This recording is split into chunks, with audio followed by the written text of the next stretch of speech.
Dove devo andare a incatenarmi davanti al Presidente della Repubblica? Non lo so cosa devo fare.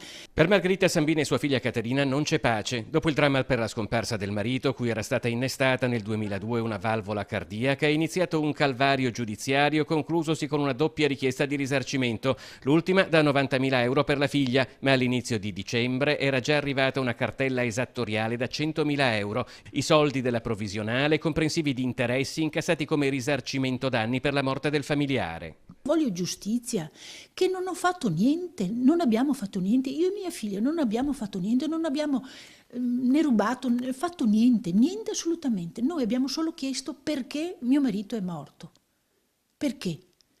Non è che aveva il cuore, che ha ceduto il suo cuore, ha ceduto una cosa che hanno messo loro, che hanno usato loro.